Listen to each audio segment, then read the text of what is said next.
Dadznight2cook. It is Dadznight2cook. From the pantry he'll take a look book to see what we'll dine on tonight. What you're gonna cook, Dad, what we're gonna eat. His recipe's great, it is a must. When he cooks, he makes believe and trust. And a wonderful meal on the table. Yummy for a tummy, it is Dadznight2cook. Hi everyone, welcome to the channel Dadznight2cook.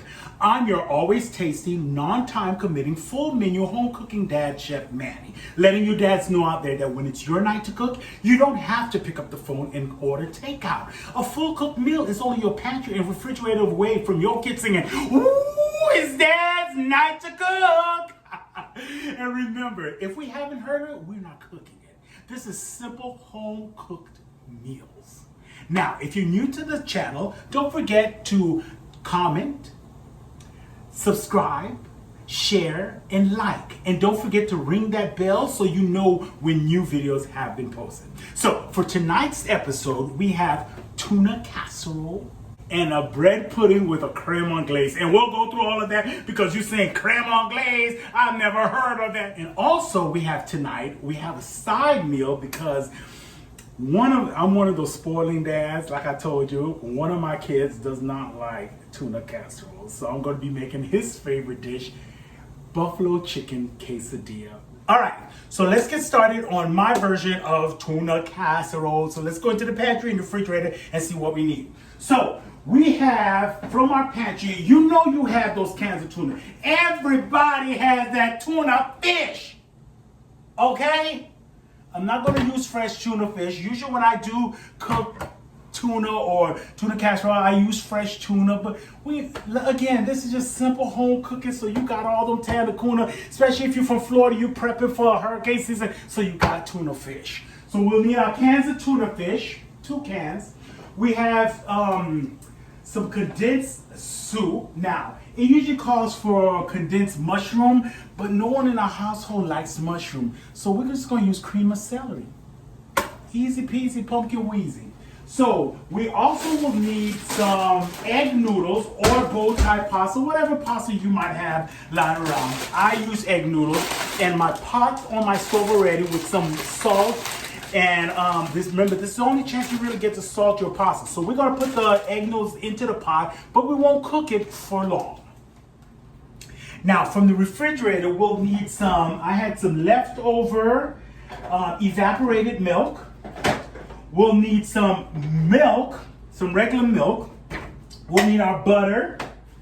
We will need a little bit of minced garlic.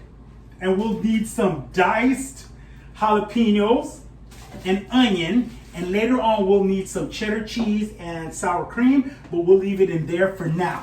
Now, we're gonna have to go back into our pantry because what I forgot is that we'll need a small pack of Ritz crackers and some fried onions to put on top of our tuna casserole. All right, guys, let's get started with our tuna casserole. Remember, this is the easy peasy version of a tuna casserole. So I got all my ingredients out. We're gonna start with our onions. So I got 1 diced onion. It's a medium onion. And that's gonna just go straight into the bowl. I got my spoon. Now I'm gonna get my spatula because you know I like to spatula things out of the can and into the bowls. Now remember, no one in my household likes cream of mushroom, likes mushroom. So I substituted the cream of mushroom, but you can use a cream of mushroom. It's traditionally used in tuna casseroles. But I'm just gonna substitute it for cream of celery. No big deal, same effect. So we're gonna do 1 can of cream of mushroom or celery. And that's gonna be your thickener also. With our spoon, just gonna mix that up a little bit because we're gonna add our milk and all of our other ingredients. As you can see, just mix that in together, folks. Now, at this point, we're gonna add our seasoning.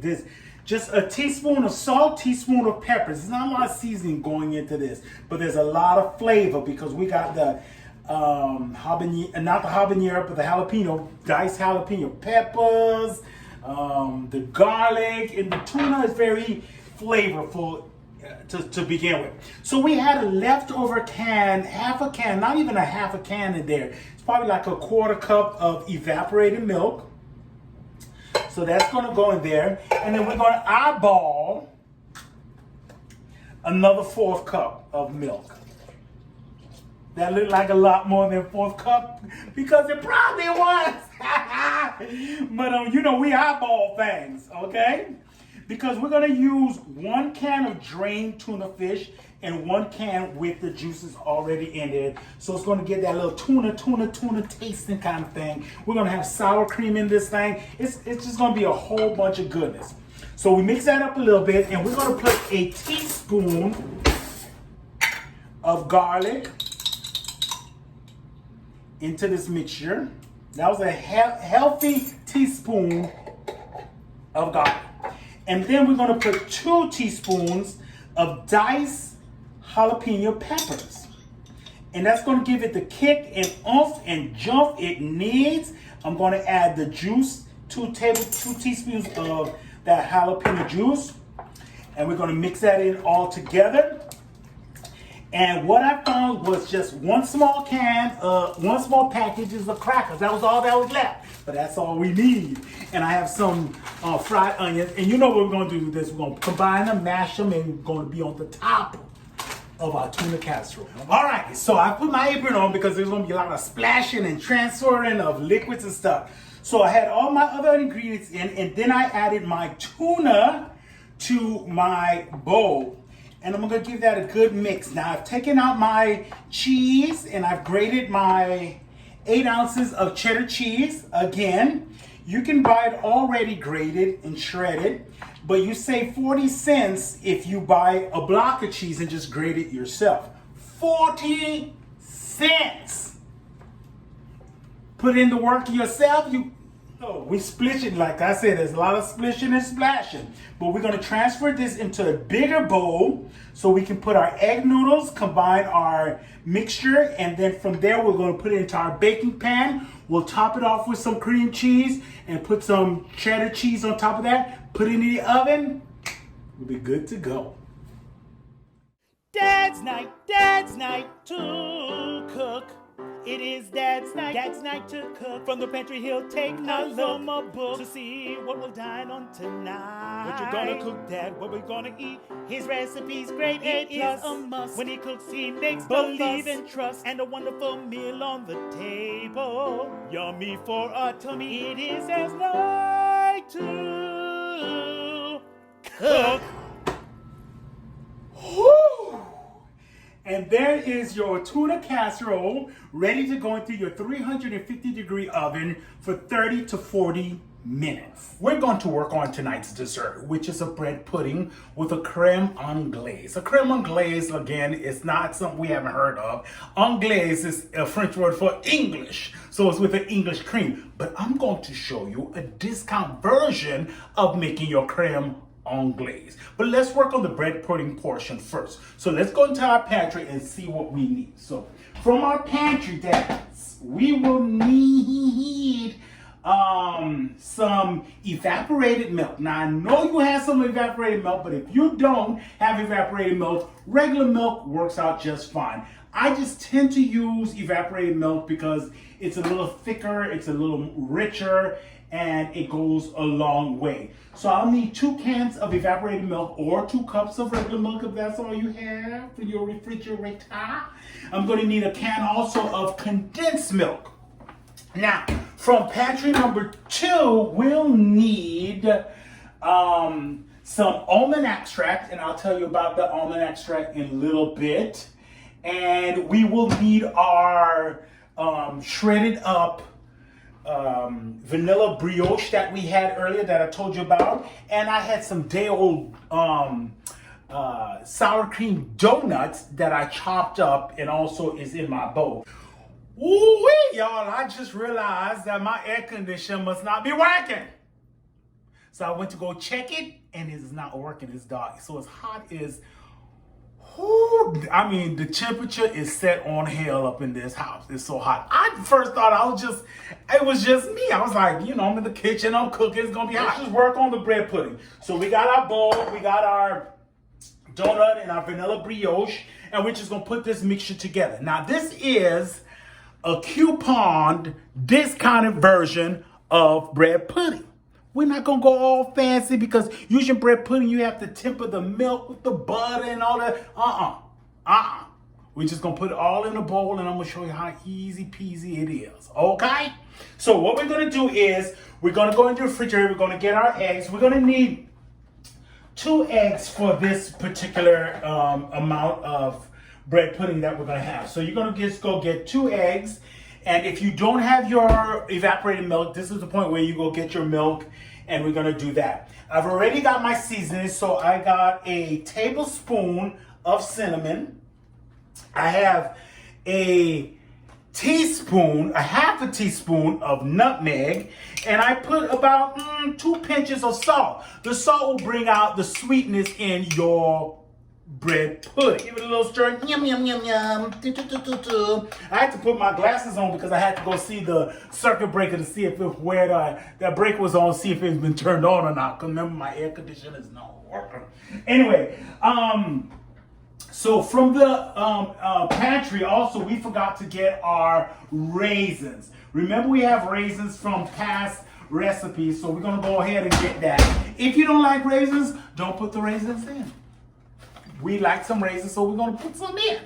Now, for the creme anglaise, a lot of times I like to use amaretto. For those of us who, amaretto is really good. But if you don't, and you don't want to put no amaretto in, you can put almond extract in it, and it gives it the same licorice flavor in there. All right, let's get our bread pudding going. So I've cracked my eggs into my bowl, and I'm not a big, but I did have some amaretto available. So I'm soaking my half cup of raisins in my amaretto, so that you let that go for a little bit. So I've added my eggs. Remember, we are not doing the big fancy French version of making this bread pudding, because we're going to save on time and effort and energy and quick. So we have our eggs and we don't have to do any kind of tempering or whatever. So for my refrigerator, we're also going to need some butter. We're going to need some melted butter. So we're going to need like a 1/4 cup of it. So that's like, I don't know, like 3 packs. Once you start cooking for a while, you're going to just realize how much butter you're going to need. So you put like about 3 packs up in there. You put it in your microwave for about 20 seconds. Not long on that, for that butter to melt. So in our bowl with our eggs, we're going to add our half a cup of sugar. So I'm going to use a 1/4 cup because we're going to use 2 of these to make the half, but just in case the consistency is not where I need it, I add a little bit more. Remember, I don't pretend. If it don't look right, I'm going to do what I need to do to fix it. If it don't taste good, I'm going to put the flavoring that it needs to make it taste better. Anyway, so we're going to put 2/4 cups of sugar into this bowl with our eggs. And we're just going to mix that up. And what you kind of want is like a pasty consistency. So now my consistency is a little more on the runny side. So I'm going to add another 1/4 cup. If I have to, I'm going to add a whole cup of sugar because I want it to be a little thicker on the consistency. So it's almost there. So I'm going to add a whole cup of granulated sugar. So as you can see, this is kind of what the consistency that we want with that color. So we're going to whip that a little bit until it becomes that little light, airy, Easter time yellow that we're looking for. We have our egg and sugar into the consistency that we need. So now is the point where we're going to add our butter. Now the butter has been warmed up. If you've warmed it up in the microwave and you got it out and it hasn't been able to sit for room temperature yet, you're going to slowly add your butter into the mixture while you're whipping it. Because what you don't want to cook the egg with the hot liquid. So you're just gonna beat in a little bit at a time. You whip, it becomes part of it. So it's called tempering it. Remember, we're not gonna temper the milk into our egg mixture. We don't have time for all of that. We're not gonna, but we have to kind of temper the egg because we don't want it to cook. Or if you have the time, you can let it sit on the counter. Or if you think ahead, cook it up ahead of time. Now this is the point where we're gonna add our 2 cups of milk. I'm using the evaporated milk once again. So that's about 1.5 cups in that can. And so I'm going to use another 1/2 can. After we beat that a little bit, we're going to add our seasoning, which is the cinnamon and the nutmeg with 2 pinches of salt to bring out the flavor, the saltiness. Then we're going to put in our raisins that's been soaking in our whiskey or amaretto, or just put in some water if you're not into any of that. And then we're going to put a teaspoon of almond extract into our bread pudding mixture, and then we'll put it all together. Now, for those of you who's following the recipe, know that tonight we are going to need some milk to make our tuna casserole. So if you didn't use all that can of evaporated milk, we're going to use it in the recipe for later on for the tuna casserole. See, we be thinking. All right, so I'm going to go into my oven. I keep all my pans and things in the oven when I'm not in use. Remember, we're going to put it at 350 to cook, but I'm not going to put it on right now because, again, y'all, my air conditioner's not working today. It's hot as hell up in here. People got it set on hell. All right, so we're going to take our small thing of vanilla brioche that we cut up, and I had about 6 sour cream day-old donuts that I just cubed. It's the sour cream, so it's that cakey donut. So we're gonna just stuff that into our baking pan. I just have a clear loaf pan, but you can do a loaf pan, you can do a baked pan, whatever you have. And all I'm gonna do is I'm gonna stuff this day-old bread into this pan and stuff it until it's about to bust.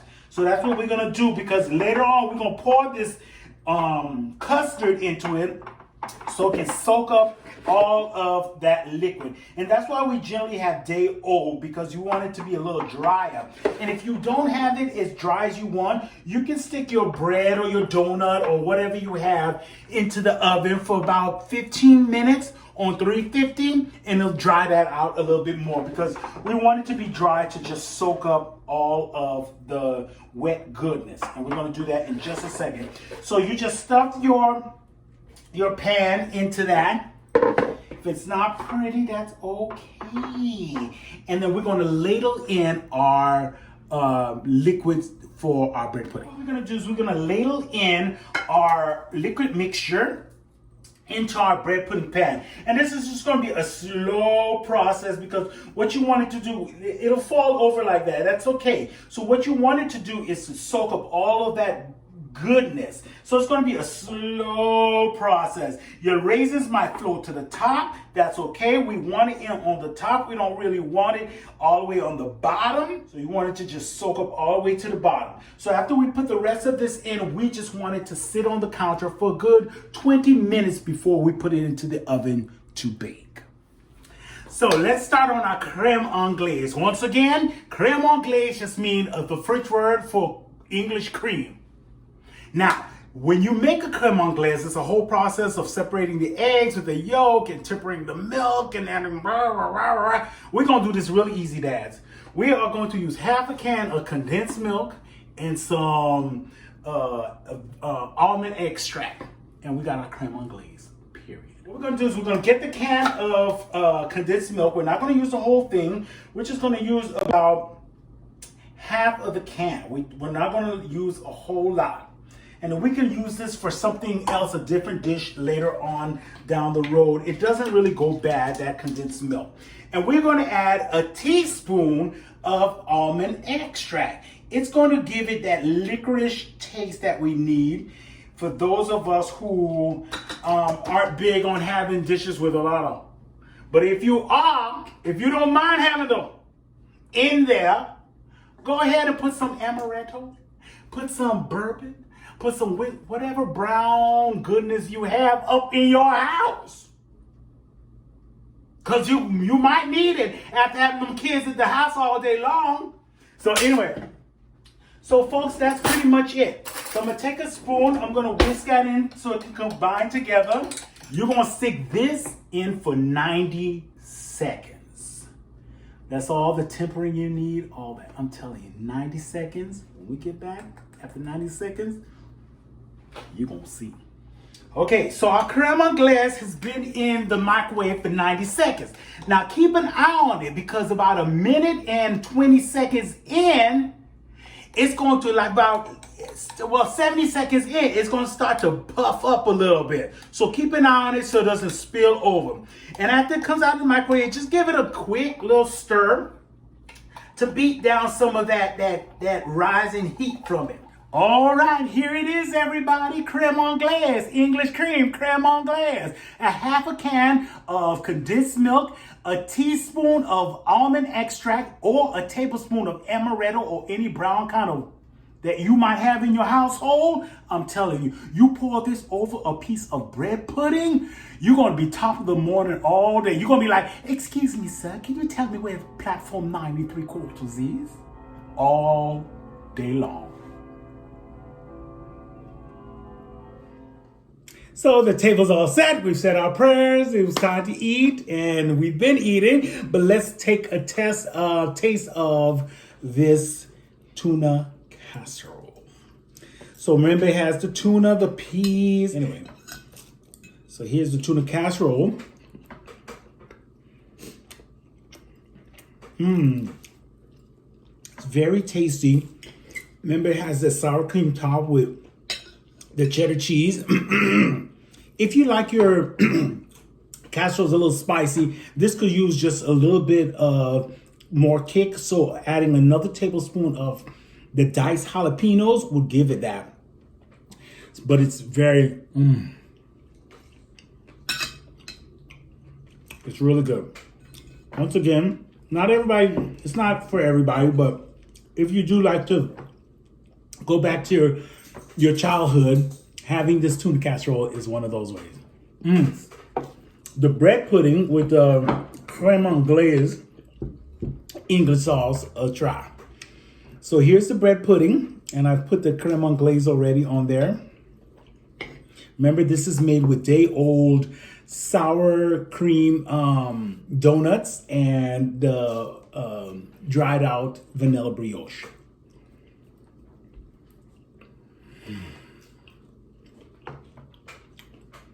Delicious. Ooh-hoo! Remember I told you with this creme anglaise, you'll be saying top of the morning to you all day long. Excuse me, sir, can you tell me where platform 93/4 is? That child is gonna have you talking all English, honey. Yeah, look over there really quick. What? But anyway. Oh my gosh. And if you like raisins, adding those raisins is really good. And remember, the raisins were soaked into the ladle. All right. Delicious. Anyway, you guys, thank you for joining us for another segment of Dadznight2cook and Kicking It. If you're new to the channel, please comment, share, like, subscribe, and ring that bell so you know when new videos have been posted. I'm your host, Chef Manny, the youngest here tonight. So thanks everybody for joining us. Have a good one.